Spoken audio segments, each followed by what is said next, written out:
first learned about Tuja through the 30-day meditation challenge. I think actually Joyce Health posted it, and I joined, and I did it for honestly about 20 days. Okay, good. I got to about 10 minutes, and after I did that, it got a little bit harder to get to 15. But I've been trying. I've still been doing them, and I downloaded the album. Oh, wonderful. And so I was able to meet with your city. I guess they're called.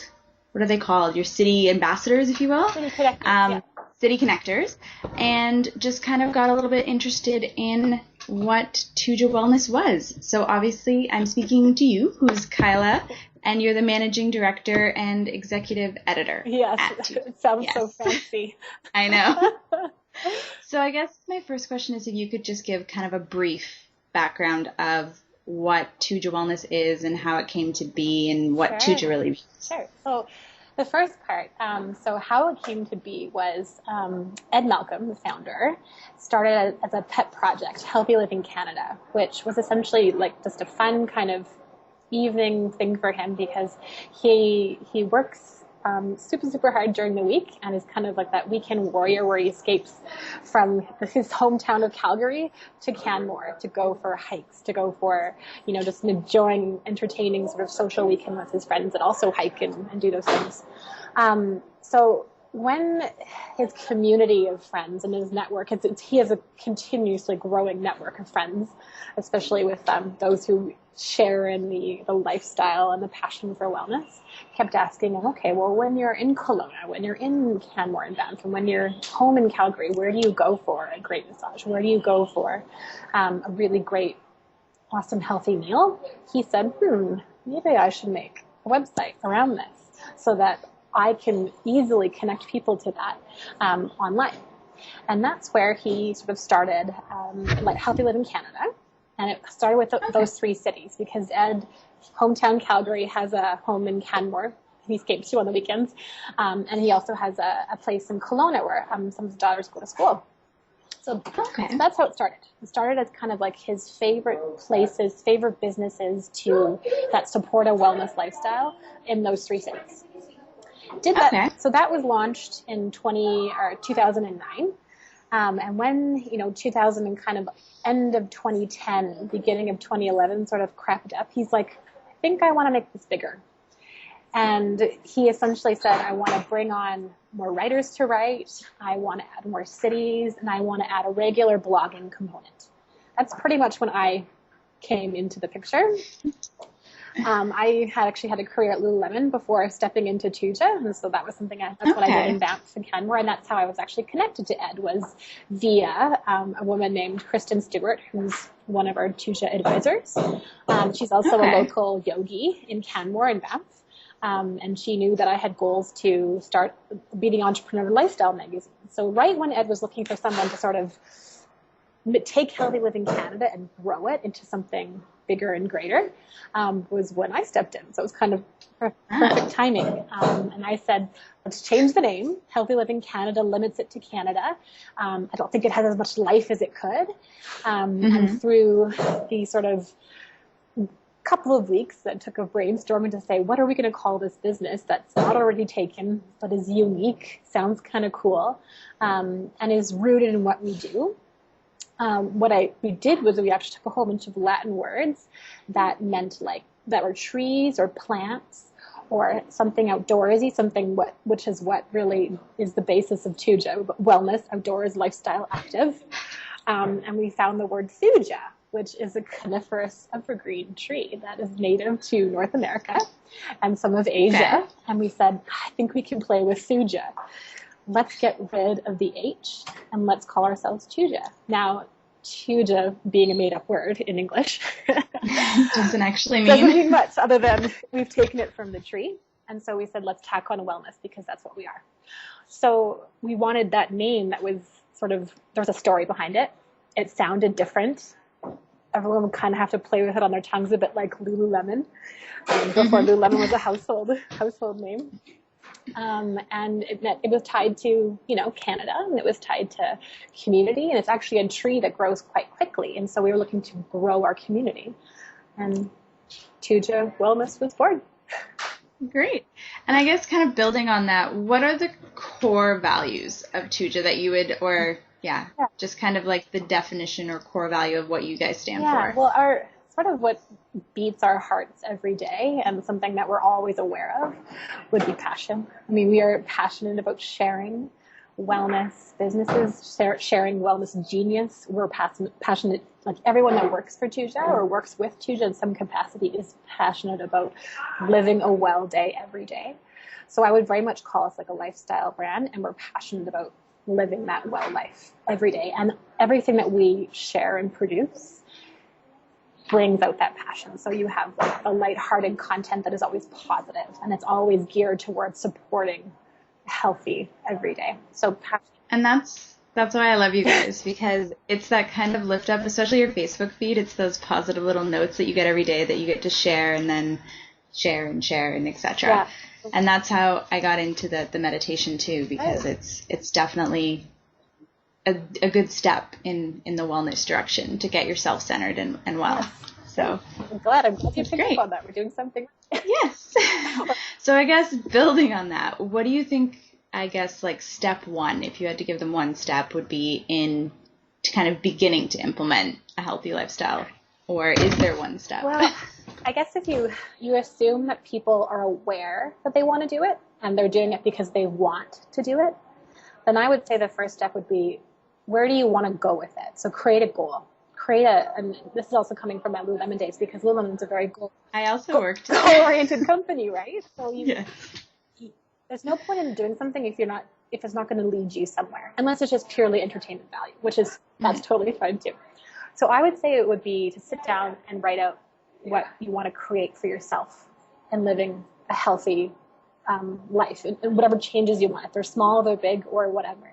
Create the goal. And then once you have the goal, look for all the support that you can in terms of those who have done it before and maybe failed at it. And then also getting your cheerleader team. So I know that sometimes they say that to share a goal sometimes, there's all these comments now that life coaching is it's a growing field. Goal setting is becoming more talked about from, cultural, corporate world and things like that. Yeah. But you want to find your cheerleader team that will cheer you on, but at the same time hold you accountable.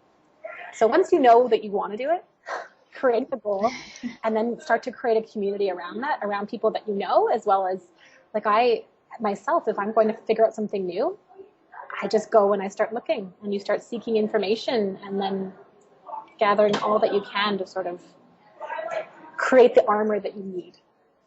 And visit you guys for more information. Yeah. Do you think that, starting that healthy lifestyle becomes almost like habit forming? I've heard people say that, fitness and wellness is addictive, if you will. And I mean, it's not necessarily a bad addiction, but, you start meditation and then you want to do yoga, or vice versa, or you start running and then you want to do 5K and 10K and etc. So do you think that it's habit forming, and do you think that that's a good thing or a bad thing? I think, I guess there's a couple of sides to that particular response. Yeah. I think once you get a taste of it and you start to see how it changes your life, you don't want to go back to the way that you were before. I grew up in a family where we were always active. We were always athletes. My mom home cooked things, so craft dinner was not allowed in the house. So for me, that was the habit. I grew up on it. So it wasn't hard for me to sort of jump into it later in life. But I know, and then I've read so many stories and people that we've interviewed and profiled, to looking at our advisors who needed to make a change in their life because what they were doing, eating, doing, or how they were spending their time was not working for them. So as a result of that, you don't want to go back, because you realize how great it makes you feel, and clarity of mind and energy, and even just a sense of peacefulness and well-being. So in that way, you want more of that. So that's habit forming in itself. And like you said, like if the whole goal setting aspect comes into it too. So if you I want to be I want to be able to run for 20 minutes straight when you just started to run, and then you reach that and you say, I want to go farther. Now 30. Now 30. Now a half marathon. Now a triathlon. So I definitely think it's habit forming because you love how it makes you feel. and who you end up being for yourself and for your community. And then as natural, curious humans are so we want to keep seeking out other ways that makes us feel this way. So. Okay, I'm going to kind of switch gears back to you guys. Obviously, I'm from Toronto, and you are very far away from me right now, but the site features kind of vendors and preferred partners in each city that you guys recommend. How do you guys pick which vendors are featured, and is there sort of like a grade system or anything that you give them? How it was all created was like I said, we want to speak positively about something. So we might challenge businesses, we might challenge what's going on in the wellness world, but when we come to promote something, we want to promote it because we love it. So as a result of that, all of the vendors that we feature are businesses that we personally have loved or love and have experienced. So how we choose it, we find someone who's like ears to the ground, lives the wellness lifestyle in all of the cities that we have launched with or that we have, who go and experience the vendor. And they pretty much say, would I, after experiencing this vendor 1 or 2 or 3 times, shout from the rooftops that this vendor is awesome and it helps to support that healthy lifestyle? Now we have some criteria. It's all available on the About section on the website. It kind of helps us to measure what it means to be a best of the best. But that connector literally goes and critiques the vendors that have a possibility of being sort of featured on a website to say, how does it measure up? If I love it, if I want to shout from the rooftops about it, to me, that's best of the best. So. Great. And if someone had a vendor that they wanted to share with you or your city connectors, are they able to do that in any way? Should they just send you guys an email? Yeah, absolutely. So if a vendor wants they themselves want to be considered, that goes through the email. They can do it online through a web form, or they can just email info@tujawellness.com. There's also all the city connectors emails on the About Us connectors profile, so they can email directly the connector too. And so for everyone in Toronto, I think that's Bree and Mary, if I can remember their names. You got it. Okay. I've met them, but I'm horrible with names. Great. They are. Do you know of any kind of upcoming local, or the one I did was online events in and around Toronto? Because obviously I'm from Toronto, and then online would be online. Well, if you do go to the events section of our website, you can see kind of which events we are promoting. In terms of what Tuja is doing right now, we're kind of taking a national approach to our May challenge, which is the Tuja Sunrise Challenge. So we're challenging everyone that works with Tuja in some capacity is waking up before the sunrise and doing a sun salutation and documenting it either through video or through photo. And then they're taking that and sharing it via social media and challenging 5 of their friends. So that's kind of happening as we speak on kind of a Tuja national level. So everybody go do it. Yeah, exactly.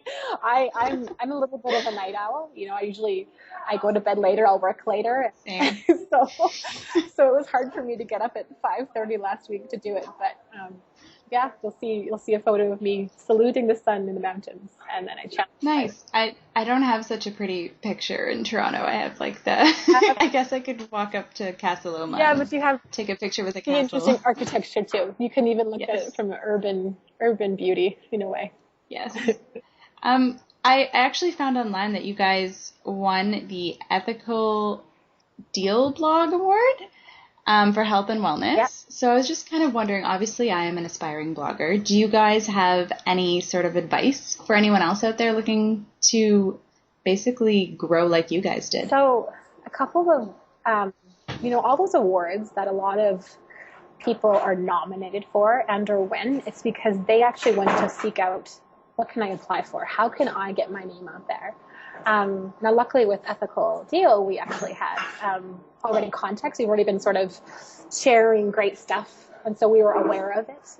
Some people did nominate us before we even went in there, but as an aspiring blogger, someone who's really just establishing what you're doing, seek out those awards by just searching for them, connecting with someone who's won before, just like us, or other personal bloggers, right? And just sort of say, what kind of awards are out there that I can apply for? What can I get myself out there for? And you just sort of you do the legwork on your own. Once you're nominated, that's when you reach out to your community and say, you've gotten us here, we love you, support us, nominate us. And you share in the whole process together. But you reach out to your community that's been there, either if they've been there for a week or they've been there from the start. And you just say, I love this and help celebrate me, and this is what it means. So that's really what we did this last one. And that's actually really great advice. So I'm going to take that to heart. Thank you. Do you guys have kind of an ideal reader that you look for on your blog, or is it anybody that comes across it? I would say our ideal reader is someone who's already made the awareness that they want to make healthy decisions on a daily basis, whether that's green or whether that's what they eat, how they, create more of an eco-friendly home, how they sweat and stretch. Someone who's sitting there says, I'm making a conscious decision, this is important to me. And then they go and they seek information, and they don't do it because they feel they have to. They do it because they want to. And that almost becomes their entertainment. And so our ideal reader is someone who wants to have fun being well. Someone who wants to be well and wants to have fun doing it, and then wants to be connected to others just the same. And so what that really looks like for Canadians, although we have quite a bit of a following from the U.S. from the meditation challenge, a lot of Americans jumped on and said, I want to be a part of it.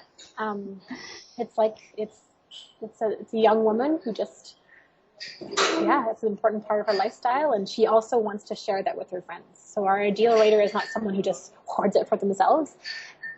They also want to share that learning, the things that she reads and everything else that she's going through to live a well lifestyle with her friends. So it's very community focused, and that reader would be that, a community member. So you just mentioned that people from the States have kind of opted into some of your challenges. What's next for you guys? Do you think you'll be moving into other cities or other countries? So what's next? We're actually launching a whole new site. And it's going to be updated and be more contemporary. Sorry, the music just went on in the cafe, so I hope you can still hear me okay. I can. And that launch is going to happen in June. Hopefully great. On target would be mid-June, but you'll find the new launch site then. It's going to allow readers and vendors to do so much more. So that is really the next biggest thing. What we have planned for launch yet, we're still figuring out what that celebration will look like.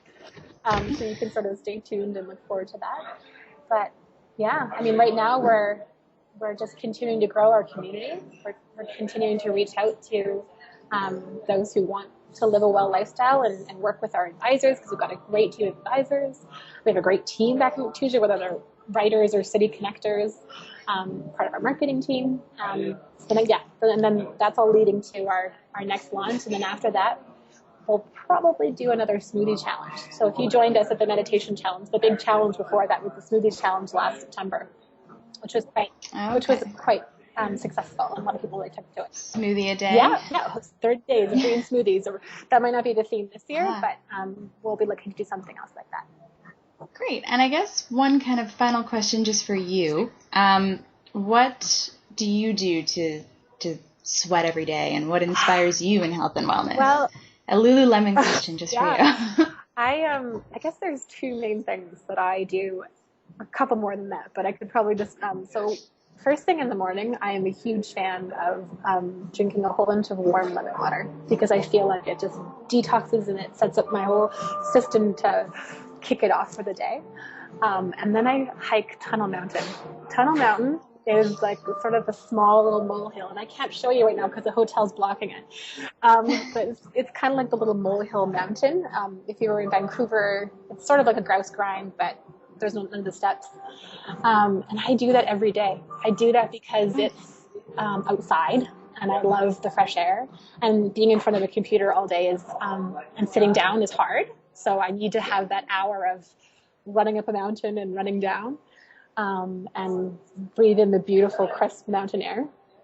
And I would You're making me want to move. Well, you can. And that's my gym. And it's, you know what? I did it when I worked at Lululemon, and I keep it up, and I don't get sick of it. I can say that I conquer a mountain every day, even if it's small. That is amazing. Yeah.